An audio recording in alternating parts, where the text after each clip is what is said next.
Hello अस्सलाम वालेकुम everyone, welcome back to my channel. So आज की वीडियो वीज़ा एक्सटेंशन के टॉपिक पे बेस होने वाली है, क्योंकि काफ़ी क्वेश्चंस आते थे इंस्टाग्राम पे, यूट्यूब पे, कैसे एक्सटेंड करवाना है, क्या क्वेश्चंस पूछते हैं, क्या डॉक्यूमेंट्स चाहिए होंगे। क्योंकि आप सबको पता ही होगा, जब भी आपका इंडिया, पाकिस्तान, जब बांग्लादेश स्टूडेंट वीज़ा लगता है तो वो जस्ट 6 मंथ्स का लगता है। फिर आप यहाँ पे आके उन 6 मंथ्स के अंदर डॉक्यूमेंट्स वगैरह कंप्लीट करते हो, फिर दोबारा एक्सटेंशन के लिए अप्लाई करते हो। सो रिसेंटली अरसलान ने वीज़ा एक्सटेंशन के लिए अप्लाई किया था। सो मैंने सोचा उससे पूछ करना आपकी सारी कन्फ्यूजन क्लियर कर दूँ। सो चलिए वीडियो को शुरू करते हैं। सबसे पहले जो क्वेश्चन आता है वो ये कि वीज़ा एक्सटेंशन के लिए अप्लाई कैसे करना है। जी अरसलान। हेलो। आपका जो आउटस्टैंडर्ड प्रियोरिटी है आपके सिटी का, जैसे हमारा मागदीपुर है, आउटस्टैंडर्ड प्रियोरिटी मागदीपुर, तो उसकी एक ईमेल होती है, वो हम नीचे दे देंगे। उस ईमेल पर जो है आपने मेल करनी है कि आपने वीज़ा एक्सटेंशन के लिए अप्लाई करना है। तो वो आपको एक लिस्ट ऑफ डॉक्यूमेंट्स देंगे जो उनको चाहिए, रिक्वायर्ड है। उसमें एक फॉर्म भी होगा जो वीज़ा एक्सटेंशन के लिए यूज़ होता है। तो वो डॉक्यूमेंट जो है आप उनको रिप्लाई में मेल भी कर दें, और जो है पोस्ट तो लाजमी करने हैं। पोस्ट आप पोस्ट नहीं करें, बल्कि वहाँ पर जाके उनके बाहर एक लेटर बॉक्स लगा होता है, उसमें डालें, एक एनवेलप में डाल के। तो उसके 1-2 हफ्ते बाद जो है आपको अपॉइंटमेंट आ जाती है कि आप बायोमेट्रिक के लिए अपॉइंटमेंट होती है कि आप आएँ ऑफिस और अपना बायोमेट्रिक दें और पिक्चर खिंचवाएं अगर आपका पिक्चर नहीं है, और फिर फीस पे कर दें। और इसकी पूरी वीडियो मैं बना भी चुकी हूँ, पर लिंक आ रहा है, आप जाकर देख सकते हैं क्या प्रोसेस है और क्या क्या डॉक्यूमेंट्स चाहिए होंगे। वो अगर आपने वीडियो नहीं देखी, ऊपर लिंक आ रहा है, आप जाकर देख सकते हैं। और एक और चीज़, ये जो सब कुछ है ना, ये भी कोरोना की वजह से चल रहा है। कोरोना से पहले क्या था, जब हमारा फर्स्ट सेमेस्टर, जब हमने फर्स्ट सेम एक्सटेंड करवाया था ना, तब कोरोना नहीं था। सो हम जस्ट उनके ऑफिस में गए थे अपना पासपोर्ट लेके, और उन्होंने हमें डेट और टाइम दे दिया था कि आप इस दिन आ जाओ और अपना वीज़ा एक्सटेंड, आपका मतलब वीज़ा अपॉइंटमेंट के लिए आ जाओ, तो आपका हम एक्सटेंड कर देंगे। लेकिन जब से कोरोना आया, तो अब जब से अरसलान ने जो बताया, ये सीन चल रहा है। लेकिन 1 महीने के अंदर ना, मतलब 2 महीना पहले अप्लाई करें ना, 8 वीक्स होते हैं, 2 हाँ महीने 1 वीक, 2 वीज़ा एक्सपायर होने से 2 महीने तक पहले आप अप्लाई कर दें, ताकि उस 2 महीने में आपका प्रोसेस पूरा कंप्लीट हो जाएगा और आपका नया पुराना वीज़ा एक्सपायर होने से पहले आपको नया वीज़ा इशू हो जाएगा। सो सेकंड क्वेश्चन मोस्टली ये आता है कि क्या क्या डॉक्यूमेंट्स रिक्वायर्ड होते हैं। तो मैंने कहा अरसलान से पूछ लूँ एक दफ़ा फ्रेश। तो जब आप उनको ईमेल करते हैं तो आपको लिस्ट भेजते हैं कि कौन से डॉक्यूमेंट रिक्वायर्ड है। उसमें सबसे पहले जो है एक एप्लीकेशन फॉर्म है जो उनको रिक्वायर्ड होता है, उसमें आपका पर्सनल डाटा होता है और डिटेल्स होती हैं, वो जो है उनको चाहिए होता है। उसके बाद आपका अपार्टमेंट का जो कॉन्ट्रैक्ट है, सिर्फ एक पेज उनको चाहिए होता है जिसपे अपार्टमेंट की डिटेल्स होती हैं और साइन हुए होते हैं, वो उनको चाहिए होता है। उसके बाद आपका जो हेल्थ इंश्योरेंस, जैसे फॉर एग्जाम्पल आउका है, तो आप उनसे एक लेटर लेना पड़ता है कन्फर्मेशन का कि आप अभी तक उनके मेंबर हैं, तो रिसेंट लेटर आप उनसे निकलवा लें, वो उनको चाहिए। उसके बाद जो है मेट्रिकुलेशन चाहिए, जो कि इनरोलमेंट सर्टिफिकेट है यूनिवर्सिटी का, वो आपने उनको सेंड करना है। और आपकी जो ट्रांसक्रिप्ट है, जो जिस पे ग्रेड्स होते हैं कि आपने कितने ग्रेड्स पास कर लिए, आपकी डिग्री का क्या स्टेटस अभी चल रहा है, वो आपने उनको दिखाना है, ताकि उनको पता चले क्या स्टेटस है और कितना उसके मुताबिक वीज़ा एक्सटेंड किया जा सकता है। उसके अलावा जो है, अगर आपने थीसिस रजिस्टर करवाया हुआ है तो वो भी आपने दिखाना है, अगर नहीं रजिस्टर करवाया तो ज़रूरत नहीं है दिखाने की। तो बस यही डॉक्यूमेंट्स हैं। और अगर आपके पास पिक्चर अवेलेबल है बायोमेट्रिक, तो वो आप जो है उनको दिखा सकते हैं, वो बायोमेट्रिक पिक्चर दिखा दें। और ये होती है बायोमेट्रिक पिक्चर, आप देख सकते हैं कि जिसमें सिर्फ आपका फेस 70% आपका फेस नज़र आ रहा हो, मतलब आपके बॉडी वगैरह नजर आने की जरूरत नहीं, सिर्फ फेस होता है 70%। और इसको बायोमेट्रिक पासपोर्ट साइज से छोटा साइज होता है इसका। और लेकिन ये आप चला सकते हैं, लेकिन ये आप वन टाइम ही यूज़ कर सकते हैं, क्योंकि पीरसान रिसेंटली ये पिक्चर लेके गया, तो उसमें उन्होंने कहा कि नहीं, ये हम नहीं 3 मंथ से जो है ना रिसेंट होनी चाहिए, 3 मंथ से ओल्डर नहीं होनी चाहिए वैसे। और ये उनको पता थोड़ी चलेगा, मतलब वो ये नहीं कि आपका फेस देखते हैं कि अभी तो आप ऐसे लग रहे हो, पहले ऐसे लगते हो। वो क्या मसला हुआ कि इसका जो पुराना जो रेजिडेंस कार्ड था, उस पर इसकी वो वाली ये वाली पिक्चर लगी हुई थी। तो उन्होंने कहा नहीं, ये आपकी ऑब्वियसली, जब वो तो ऑब्वियसली साल पहले एक्सटेंड करवाया था, वो कहते नहीं, ये नहीं चल सकती, आप नहीं लेके आओ।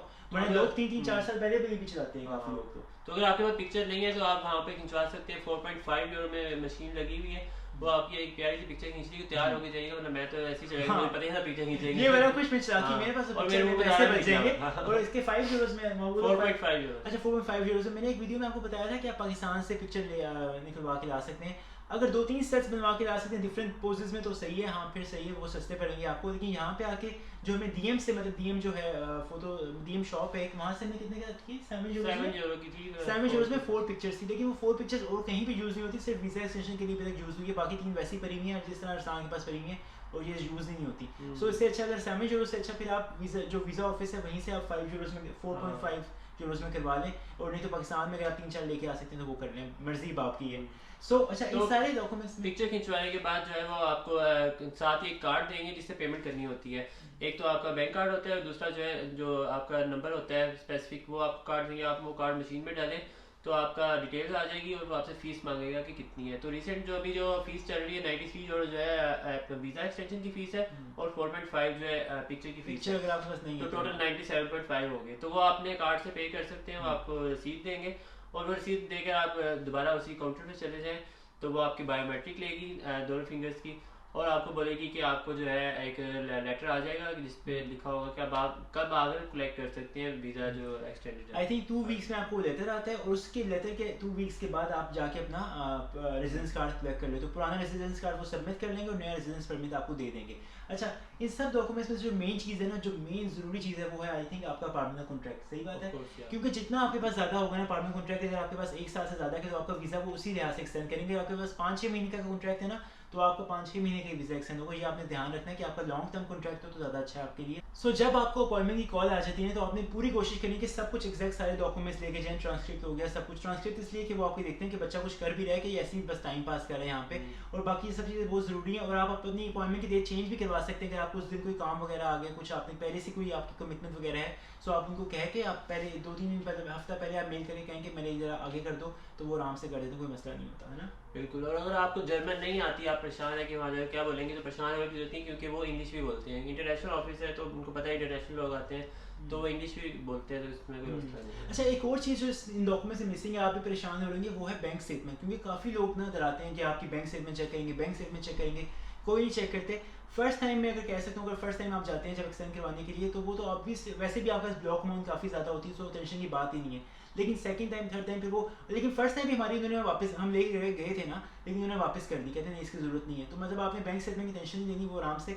हाँ, लेकिन जब आपका वीज़ा मतलब एक्सटेंड, जब आपने जॉब सर्च वीज़ा लेना होता है, तब आई थिंक वो आपकी ब्लॉक अमाउंट चेक करते हैं, आपकी बैंक स्टेटमेंट चेक करते हैं, अदरवाइज कोई मसला नहीं होता और वीज़ा आराम से एक्सटेंड हो जाता है। अब ये आपकी लक है कि आपका वीज़ा कितना एक्सटेंड हो रहा है। अब जिस तरह मैंने और उस्ताद ने लास्ट टाइम साथ में वीज़ा एक्सटेंशन के लिए अप्लाई किया था और साथ में इंटरव्यू दिया था, तो इसका बंदा कोई और था, मेरी बंदी कोई और थी, और मेरा 1 साल का एक्सटेंड हो गया, इसका 8 महीने का एक्सटेंड हो गया, इसलिए इसको दोबारा एक्सटेंड करवाना पड़ा है।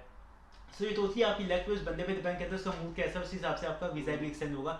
सो वो हमारे हाथ में नहीं है। वो पता नहीं वो क्या चीज़ देखते हैं, वो वीज़ा आपका एनरोलमेंट देखते हैं, आपके हाउस का कॉन्ट्रैक्ट देखते हैं, तो वो उनका कोई रूल होता है कि हर बंदा अपनी तरफ से देख के। सबसे इम्पोर्टेंट बंदे का मूड है कि वो खुश है तो ज़्यादा एक्सटेंड कर दे, वरना काम और नुकसान ये है कि फीस बार बार देनी पड़ती है। हाँ, ये फीस देना ज़्यादा होती है। और हाँ, एक और मसला ये होता है, जब आपका सब्जेक्ट्स, आपका कोर्स पूरा क्लियर हो जाता है ना, तब जब आपका सिर्फ थीसिस रह जाता है, फिर वो मसला करते हैं कि अभी तक आप थीसिस क्यों नहीं ले रहे, थीसिस क्यों नहीं, थीसिस जल्दी लें, थीसिस रजिस्टर करवाएं, तो वो ज़रा मसला हो जाता है। आपके सब्जेक्ट सारे क्लियर हो जाते हैं। सो वो आपने ध्यान रखना है, आपके सारे सब्जेक्ट्स क्लियर हो गए हैं, तो साथ ही आपने थीसिस के लिए भी अप्लाई करना है। बिल्कुल।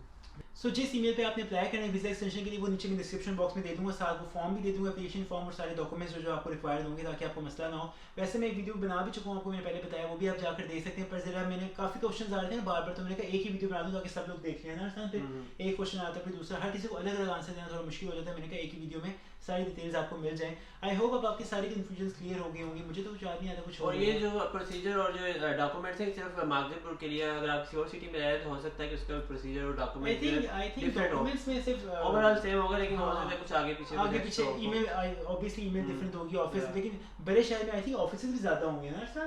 अब यहाँ पे एक ऑफिस है, मागदीपुर में इतना बड़ा शहर नहीं है, तो यहाँ पे एक ऑफिस है, बड़े शहर में और 2-3 ऑफिस होंगे मे बी। अभी मुझे इतना कंफर्म नहीं है, लेकिन आप बाकी वीडियोस वगैरह देख के आपको पता चल जाएगा। और बाकी और आई थिंक बस हाँ यही था। सो आई होप आपको इस वीडियो से हेल्प मिली होगी और आपकी सारी कंफ्यूजन्स क्लियर हो चुकी होंगी।